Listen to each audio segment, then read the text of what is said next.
کے حکم سے 300 برس غار میں سونے والے اصحاب کہف کون تھے؟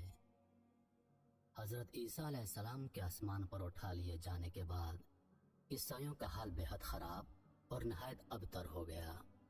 لوگ بت پرستی کرنے لگے اور دوسروں کو بھی بت پرستی پر مجبور کرنے لگے۔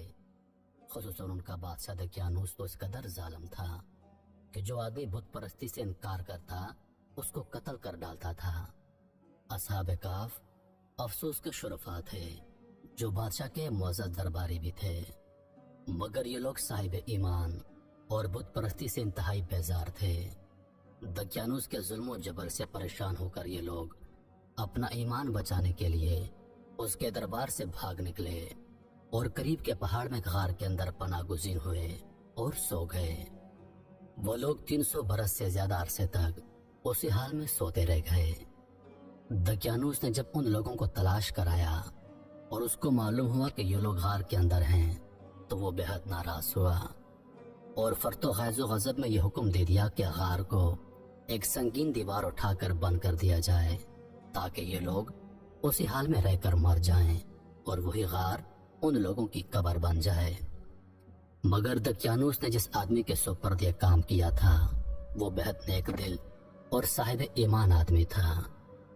اس نے اصحاب کہف کے نام کی تعداد اور ان کا پورا واقعہ ایک تختے پر لکھ کر تانبے کے صندوق کے اندر رکھ کر دیوار کی بنیاد میں رکھوا دیا اور اسی طرح کی ایک تختی شاہی خزانے میں محفوظ کرا دی۔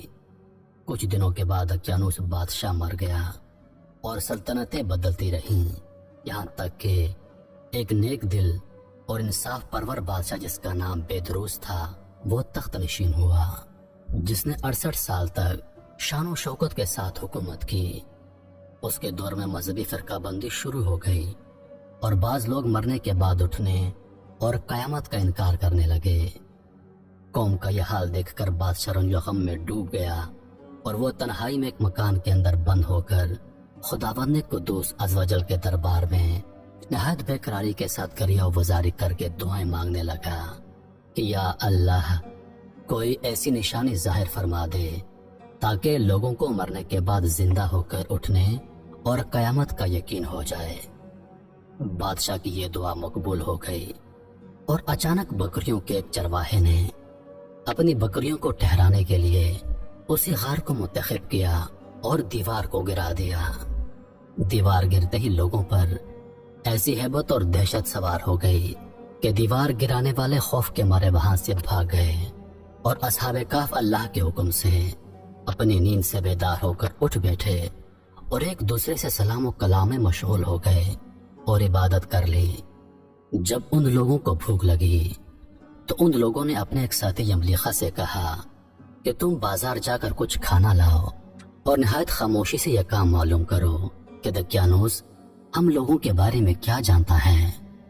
یملیخا غار سے نکل کر بازار گئے اور یہ دیکھ کر حیران رہ گئے کہ شہر میں ہر طرف اسلام کا چرچا ہے اور لوگ علانیہ طور پر حضرت عیسیٰ علیہ السلام کا کلمہ پڑھ رہے ہیں۔ یملیخا یہ منظر دیکھ کر حیران ہو گیا کہ الہی یہ کیا ماجرا ہے، اس شہر میں تو ایمان اور اسلام کا نام لینا بھی جرم تھا، آج یہ انقلاب کہاں سے اور کیوں کرا گیا؟ پھر یملیخا ایک نان بائی کی دکان پر کھانا لینے گیا اور دقیانوس کے زمانے کا روپیہ نکال کر دیا جس کا چلن بند ہو چکا تھا، بلکہ کوئی اس سکے کا دیکھنے والا بھی باقی نہیں رہ گیا تھا۔ دکاندار کو شک ہو کہ شاید اس آدمی کو کوئی پرانا خزانہ مل گیا ہے، چنانچہ دکاندار نے ان کو حکام کے سپرد کر دیا اور حکام نے ان سے خزانے کے بارے میں پوچھ گچھ کی۔ چنانچہ دکاندار نے ان کو حکام کے حوالے کر دیا۔ حکام نے ان سے خزانے کے بارے میں پوچھ گچھ شروع کر دی اور کہا بتاؤ خزانہ کہاں ہے؟ یملیخا نے کہا کوئی خزانہ نہیں، یہ ہمارا روپیہ ہے۔ حکام نے کہا ہم کس طرح مان لیں کہ یہ روپیہ تمہارا ہے؟